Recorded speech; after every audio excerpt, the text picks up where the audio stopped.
Well, hello, everyone. This is Matt Orozco from Macabre Daily. I am so excited to have this interview today with Anthony DiBlasi, the writer, our co-writer and director of Malum, and also lead actor Jessica Sula, who plays Jessica Lauren in Malum, which is coming out next Friday, March 31st, 2023. So thank you both for being here. Thank you. Thank you for having us. Oh, it's our pleasure. And I'm going to get right into the questions because we have limited time. I am going to set this up with a bit of context. I was having a conversation yesterday with a friend of mine, teaches a cinematography class, and he told me that one of the pieces of advice he gives to his students is to always go back and revisit old work that they've done in the past, because if you're ever running out of an idea, or maybe you've adapted and your things have changed, it's always a good way to go back. And so I was really wondering, Anthony, for you, what really inspired you to want to go back and reimagine The Last Shift into Malum? Yeah, it's good. It's funny because when you're making movies, there's not a lot of times where I'm like, hey, I need to go back and make that movie. I think it always stems from like the Welcome Villain team. They had formed their company, and Luke came up to me. He was like, hey, what do you think about revisiting The Last Shift world again? Because it did well, it had garnered a good fan base. And for me, that first movie, I was completely happy with it. Like everything I wanted to achieve, I did. I wanted it to be a scary movie that people can kind of just turn their minds off and just go with it. But we made that movie on a tiny budget, and it almost in a way out of an experiment, because I had made 2 other films with those producers. I was like, what if we just took this little nest egg and just made this movie so we could retain a lot of the ownership and just made it like a nonstop kind of scary thrill ride. So when they were like, hey, let's revisit the world, I was like, well, yeah, I left a lot on the table in that film. I felt like I made a movie that really delivered scares to be seen in a theater with an audience. And that movie never got to do that. It was released on streaming, and I felt like it never found its audience in a way, because it's still that kind of movie that people can be like, hey, have you ever seen this? Yeah. Which is cool that fans can still feel like they give their friends something new to watch. That's a cool thing about it. But I wanted this movie to be seen in a theater. So I was like, all right, let's do it again. Let's make it bigger and better and get it in a theater so people can watch it and they can see it for what it was meant to be. Shout and scream. Shout and scream. I was shouting. She was shouting at her own. She was like, don't go in there, you idiots. You idiots. Fantastic shouting. I mean, and I agree that this, after having watched it yesterday, I'm gonna go. It's not playing in Cleveland where I'm based, so I'm gonna go have to find it somewhere. But I'm gonna go find it, because this does deserve to be seen in a theater. And yeah. Jessica, I want to move this question over to you. Given that there was this kind of prior context with The Last Shift, how did you go about preparing for this role, and what did you want to do to bring kind of your version of Jessica to Malum that's either different or maybe in paying homage to what was done from Julia Harneke's performance from Last Shift? Well, Anthony told me not to watch Last Shift. He said, good advice. I don't want you to, because subconsciously something will sink in, and I don't want that to happen. I think for me, because reading it's bonkers. Like it's a wild ride. So as much as possible, and to get scared in real life when you're filming it, I would think about the fact that for the first part of it, she thinks she's mentally completely losing her mind. And what it is when you're having a nervous breakdown, you're just trying to like claw back some sense. And she has been, I feel like, a swan kicking, for the past year, like prepping to come and do this. And finally it's here. So there's I guess a stoic quality to her. Mm. I really saw when I saw it, and you forget when you're playing it. I don't know, but she feels very sensible. So that is fun when she has moments of release and being like, what the fuck is going on? Yeah. And you were good with that, because I remember for the one, there's a scene where I'm, freaking out and asking fully for help. And Anthony put it in a way of course, I think that I am just like my mother, and I'm slowly unraveling. And of course, and now oh no, I'm entering my adulthood and I'm fully becoming somebody I didn't want to be. So I try to keep it as level as that, and then more and more unexplainable things can happen to her that she just has to kind of go with.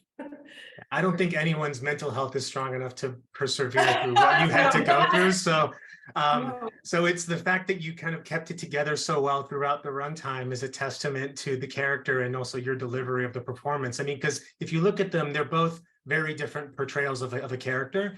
And I think that's what makes this such an interesting watch, is that you don't necessarily have to pick one or the other. You're kind of seeing it from two different sides of a road almost. And so I, really appreciated the stoicism and strong independence that you brought to this version of Jessica, because it did really show that she's a fighter and this isn't happening to her. She's trying to make it not happen. Yes.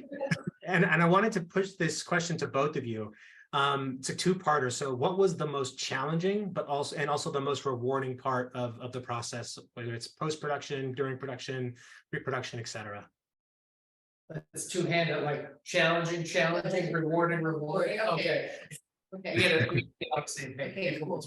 1, 2, 3. Two. Same time. Challenging, for me, it was the location was a blessing. It was this great location, but also created challenges because we were jumping around floors so often. It was a very big building. It was like 4 floors. Oh, wow. In the basement, and it's kind of like you're cherry picking the best location. So we would jump around a lot, shoot out of order a lot, more so than I'm used to doing, which I think made it more challenging for her too, because it's like, okay, now I'm here. We shoot part of scene here, and then part of scene here, and part of scene here. And the schedule was tough that way. It was a very ambitious script for the schedule we had. So that's the first one there. Yeah, I think that's why relying on her being as trying to be as by the book, that helped with the jumping around, because otherwise I think I would have, if she was like, if it was another, I don't know, I think I would have been a bit manic. I did get manic. That's why I'm like, think that, because I did end up feeling a little bit manic. Maybe I guess it was a sense of like a more of a personal thing.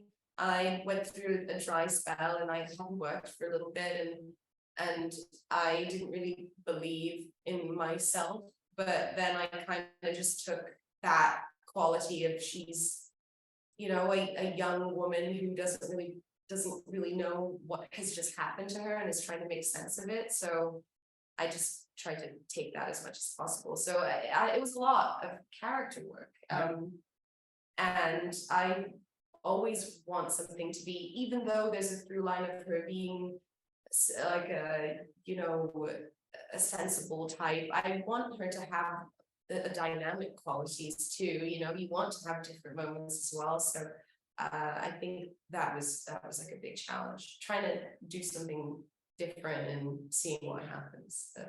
But the rewarding thing for me, well, I'll get sappy now. I'll actually say some nice things about Jess, which I reserve. Wow. I reserve. What? The most rewarding thing for me was working with Jess on the movie. Oh. Because I love working with actors. Like, my main reason to direct is to find actors that I really click with and that you can transcend what's on the page and try to create real emotion. Again, in a horror movie, doesn't matter what genre I'm doing. I think horror movie, even more important, is to create a believable performance. And the cast is my first audience member, right? To me, when I'm editing a movie, like directing the movie and then editing the movie, and that's, you're talking about 2 or 3 months of looking at these faces and performances every day. Sorry. Carving the performance, like wanting to use everything they left on the day, like every best part of their performance, getting it into the movie, and then showing it to them and having them be like, hey, I think you had some great breakthroughs on the movie. I hope this affected you. I hope you connected with the things we did on the set. And then you're seeing it in the movie. You're seeing it reflected, like, oh, wow, that's me. Did I do that? Like, did I get to those places emotionally? I'm always so hard on myself. There's a couple of things where I'm like, but I'm not gonna, I can't. I mean, all actors are gonna be. Yeah, I can't do that, so I have to let it go. But I do think it will lead me to my reward, that is how I felt at the end of it. I felt like but, and that's what makes it so hard sometimes when people look at genre work as just genres. Like, there's a lot of people putting a lot of heart and soul into it and like getting a lot of their stuff out. And I wasn't able to work in that freely for a long time. So I put a lot of I really wanted to come and bring all of me to it every day. So that did feel, at the end, I did feel like I got to do that working with you. She was on a razor's edge. Oh my God. It was like playing with her emotional stage. Stuff at home. I say that Anthony's movie made me want to find God. And that to me is That's the testament. That's the testament. Yeah, I mean, that means you left it all you left it all on the set, you left it all on film, that you really committed. And again, it shows. I think everyone will see it on the 31st, what that looks like.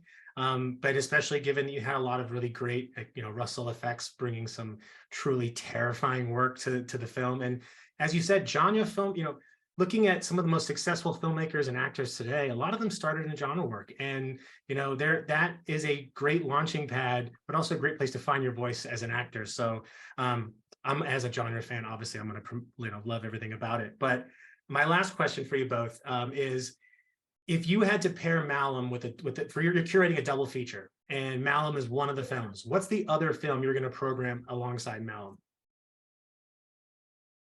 Yeah, you go first. Oh no, I actually think you have to answer this. I mean,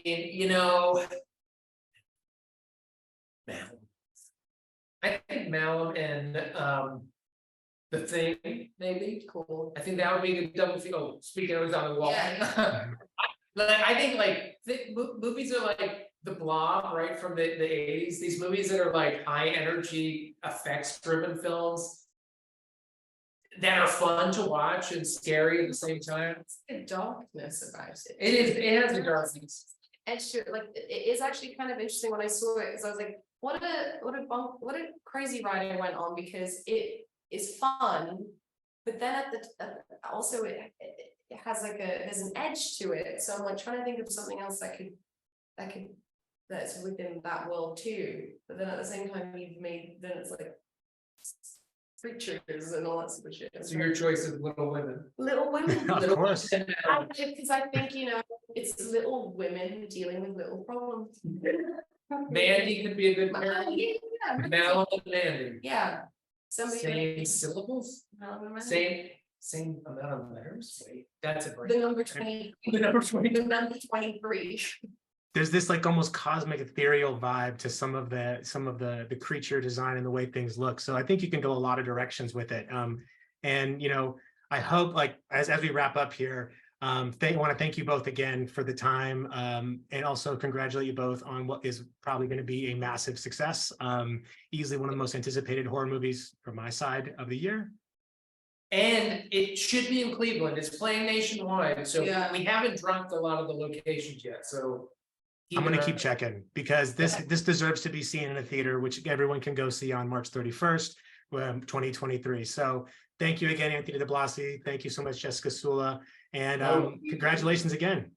Thank you. You.